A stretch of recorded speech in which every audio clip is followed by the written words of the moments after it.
And we are in our kitchen today, and I have Inge here, all the way from Bali. Hello, Yeah. Inge. Hi. Now, Inge is Dutch, but lives in Bali, and has come on a visa run, has come to stay with us. And one of the things that I found out from Inge was that she had some blood tests done, and one of the things that Dr. Goodman told her was that she needed to take some probiotics. And I mean, we already make probiotics, so I just thought, what a great opportunity to show you and to show Inge at the same time. Yeah. And we haven't rehearsed this, so we have no idea what questions Inge has. I might not be able to answer them, who knows, but I just thought that we would show you how it's made, or how I make it. So we're going to make kefir today. So just to give you a bit of an overview, I don't know if you can see this, but this is actually my first ferment kefir that I have had sitting here for about a week, and it's actually a little bit too long. It should stay maybe 3 to 4 days at the very most.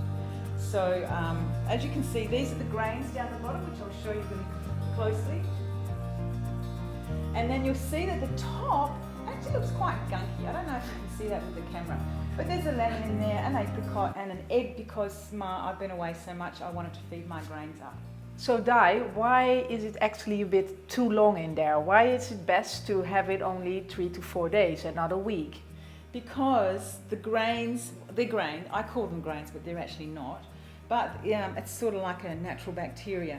But it's better if they have continual food, and that food is given to them every, say, 2 or 3 or 4 days, which I'm time poor at the minute. I'm writing a book. Yeah. So I usually get to it on a weekend. They just have to wait.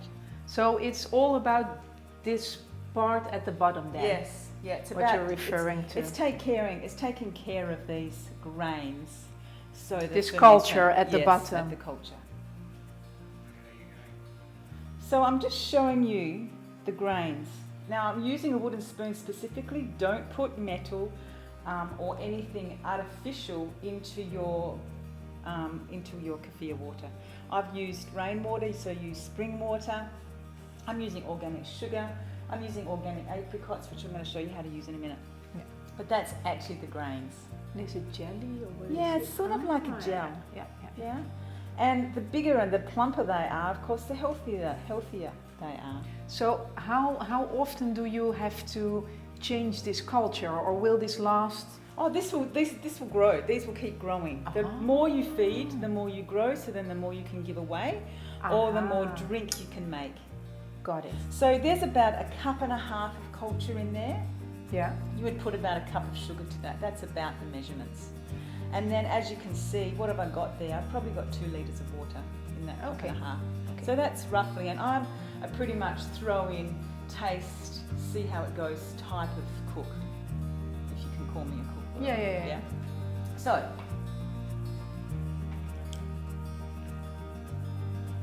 this is the first ferment. So pour in the juice to about 3/4 of that bottle.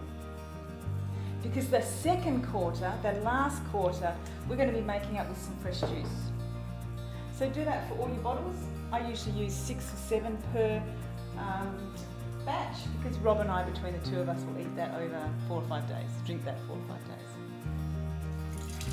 Dai, you were talking about the first ferment. What do you mean by that? Is there a second ferment as well? Yes, so this is the first ferment.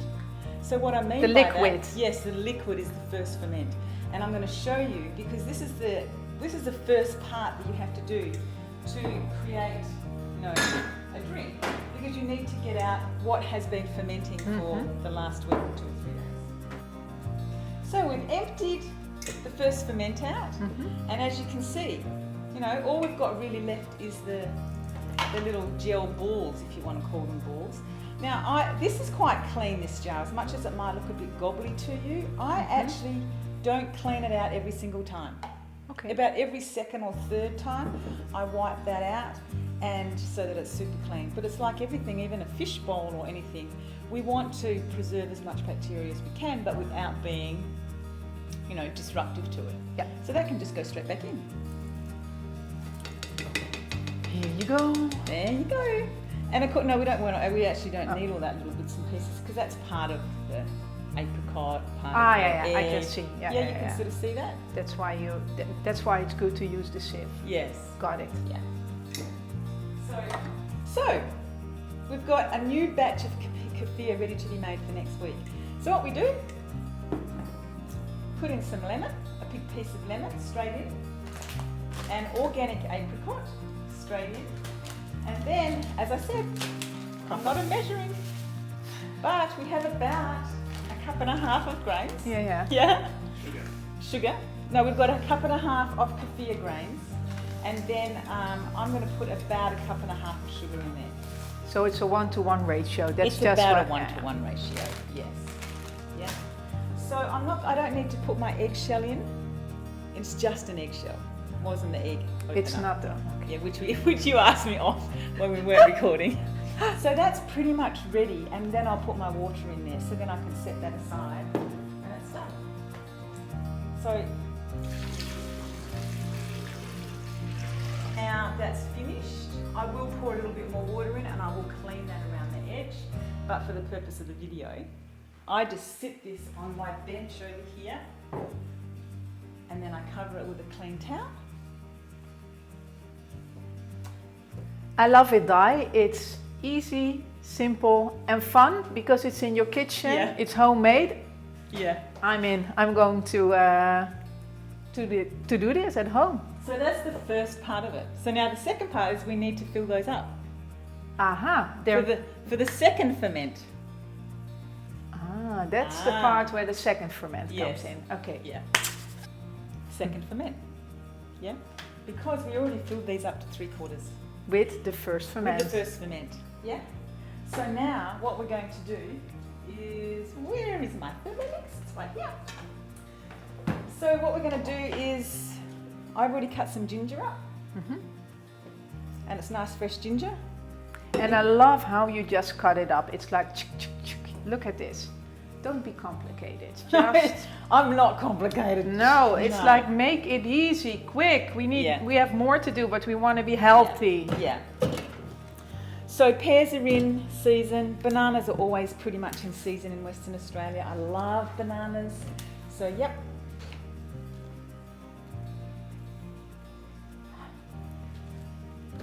For the purpose of the video, I'm just going to use one of these bottles. Mhm.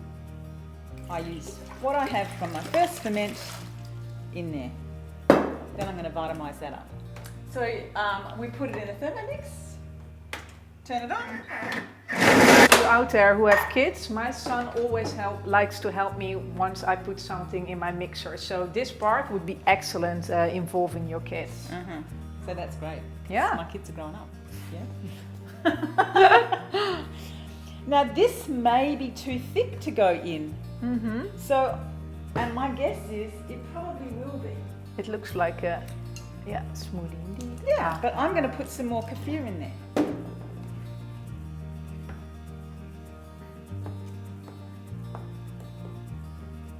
And then it's a matter of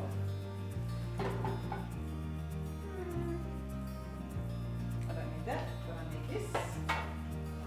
Just filling up my bottle. Really. There we go.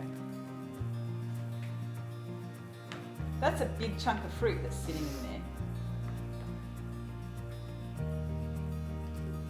Pour it in.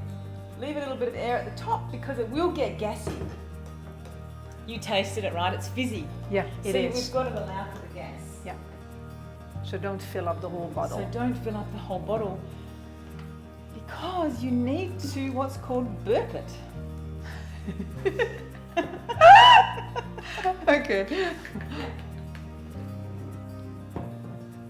You know when you asked yesterday, oh, should I drink all the bits? This is just the bits from Of the fruits. Of the fruit. Yeah. It's natural fruit. That's it. Oh, here we go. But when you make a kefir, there's always fruits in there as well. Well, Or can This- people also choose to only drink the second ferment? Or is there a purpose of putting the fruit in? the purpose of the fruit in, if you drank that, it would be purely just about vinegar. It's very, very bitter. But you do need a little bit of sugar. But of course, you want to have as natural sugar as you possibly want. So that's why you're putting the fruit in, because the natural bacteria that's left in the first ferment, Yeah. the fruit will add to that. The bacteria can still eat this natural fruit sugar. Okay. So that's why it tastes. So the process will continue Yeah. once you've done this. Yep.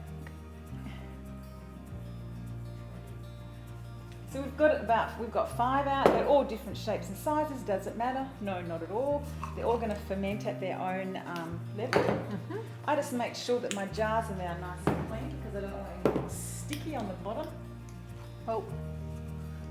Ooh, you almost got a messy kitchen. So this sits on my bench here for about 2 or 3 days. Yeah. Every day, twice a day, I go and burp it. So I unscrew it and I go shh.